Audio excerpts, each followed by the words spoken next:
We're leaving today and entering a world of Mickey Mouse waving, princess meeting and greeting, lightsaber clashing, the Twilight Zone Tower of Terror dropping, Banshee flying, Space Mountain launching, galaxy rewinding. What's the one that was galaxy rewinding? Fireworks igniting. World of other worlds. For whatever you love. Infinite worlds await at the most magical place on Earth. Walt Disney World Resort. This episode is brought to you by State Farm. Checking off the boxes on your to-do list is a great feeling. And when it comes to checking off coverage, a State Farm agent can help you choose an option that's right for you. Whether you prefer talking in person, on the phone, or using the award-winning app, it's nice knowing you have help finding coverage that best fits your needs.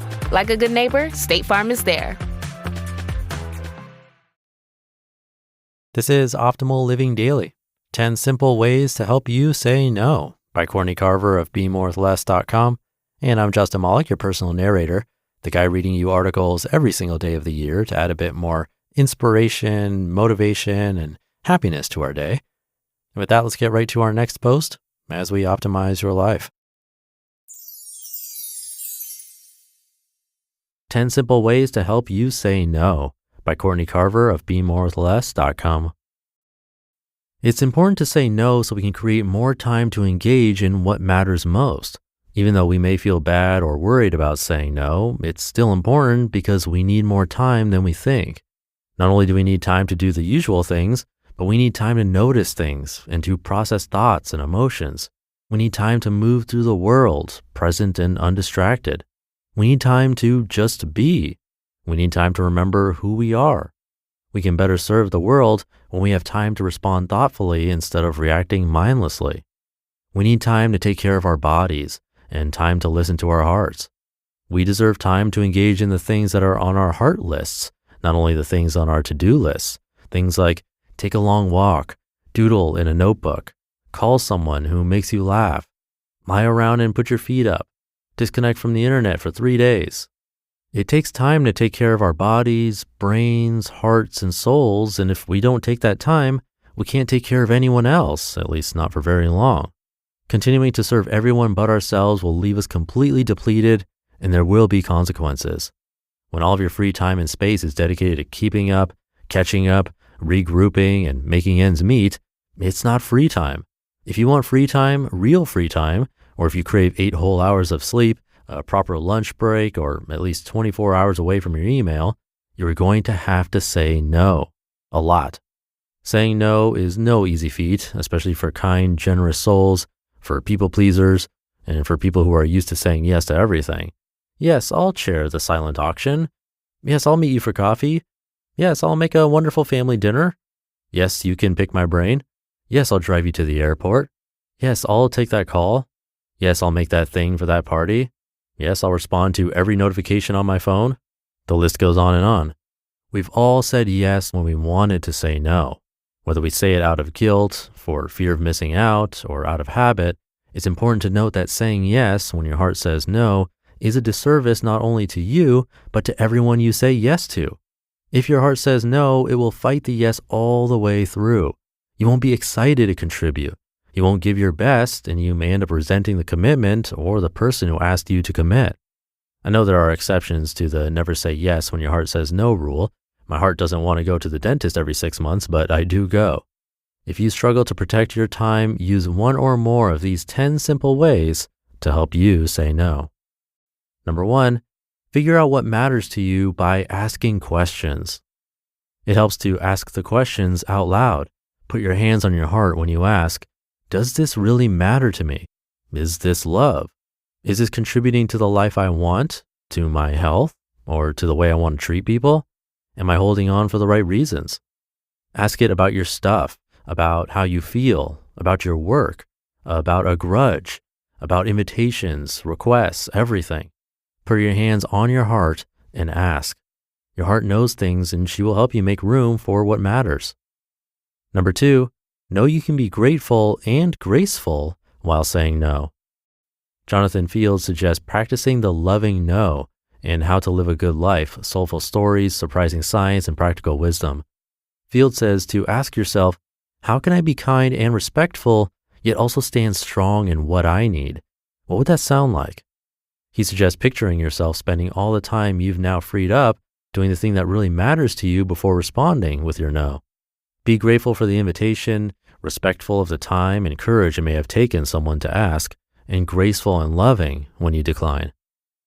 Number 3, keep it short. Author Anne Lamott says, no is a complete sentence. Expand when you need to, but still keep it short. In just a few sentences, you can say no with gratitude. No, thank you. I appreciate you thinking of me, but I have another commitment is better than a long explanation about how busy and sorry you are. Number 4, turn FOMO to JOMO, fear of missing out, to joy of missing out. Instead of feeling like you are missing out on something else, honor the commitments you make to yourself. When you decline an invitation, find joy in how you decide to spend your time instead of wondering what you missed out on. Feel joy that you have a choice, and joy because you are protecting what matters most. Number 5, say, yeah. Derek Sivers' approach to feeling like you are doing too much is this, quote, those of you who often overcommit or feel too scattered may appreciate a new philosophy I'm trying. If I'm not saying yeah about something, then say no. Meaning, when deciding whether to commit to something, if I feel anything less than, wow, that'd be amazing, absolutely, yeah, then my answer is no. When you say no to most things, you leave room in your life to really throw yourself completely into that rare thing that makes you say, yeah. We're all busy. We've all taken on too much. Saying yes to less is the way out. End quote. Number 6, be clear. Saying things like, let me think about it, is often a delay tactic. When you know it's a no, say no. If you want to say yes, but the timing is bad, suggest another time and be specific. Number 7, read Essentialism. Greg McKeown, author of Essentialism, The Disciplined Pursuit of Less, reminds us, quote, remember that if you don't prioritize your life, someone else will. Essentialism is not about how to get more done, it's about how to get the right things done, end quote. This book will help you evaluate or reevaluate the priorities in your life. Number 8, do your work first. If the first thing you do in the morning is check email, you may never have a chance to decide what's most important to you. Put your oxygen mask on first. Number 9, try a yes fast. If it's impossible for you to say no, or to know when to say no or when to say yes, try a yes fast. Make a commitment to say no to every request for 30 days. Practice the loving no over and over again. Share your challenge with others, not as a built-in excuse, but to inspire them to respect their time and what matters to them too. Number 10, dump the guilt. Of course, you will help someone in their time of need, so dump the guilt around not baking cookies, attending an event, or picking someone up from the airport at midnight.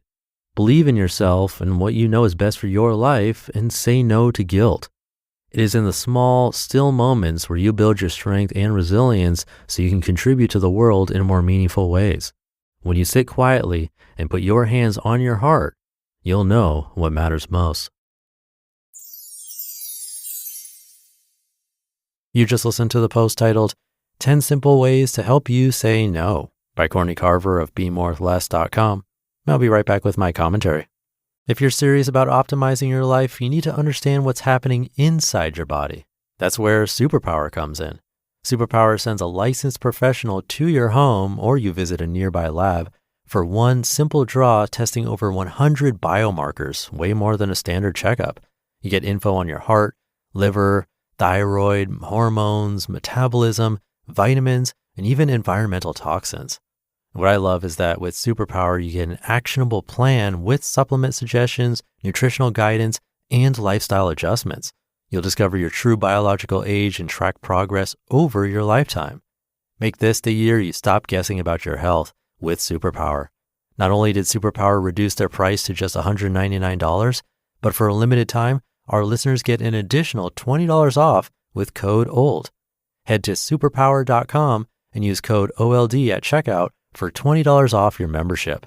After you sign up, they'll ask how you heard about them, so make sure to mention this podcast to support the show. Every day at Sierra, you'll find top brand apparel, footwear, and gear for 20 to 60% less than department and specialty store prices. And during clearance time at Sierra, those incredible prices are 40 divided by 2.5, carry the 1, even lower. And when you shop clearance at Sierra, you can save a whole lot more on everything you need to get active and outside. That's a lot of saving. Epic brands, vast selection, teeny tiny prices. That's Sierra. Visit your local Sierra store today or shop online at Sierra.com. Thank you to Courtney. This is one of those topics that comes up a lot, but I think we really need the reminder. I know I do. I've always struggled with saying no, probably stems from being a little bit of a people pleaser. I just don't like the idea of letting anyone down. But number 6 on this list, the heck yeah or no philosophy, is a classic. I actually narrated the original article by Derek Sivers about this way back in episode 44 of this podcast. It's been many years, but that concept is still relevant. If we're just saying yes to be polite, we're filling our calendars with things that drain us, leaving no room for the things that actually lift us up. Saying no isn't just about being negative, it's about protecting the yeses that matter. So something to think about today and this weekend. Thank you to Courtney for this one, and thank you for listening and being here for Friday and weekend episodes. And I'll see you tomorrow over the weekend, where your optimal life awaits.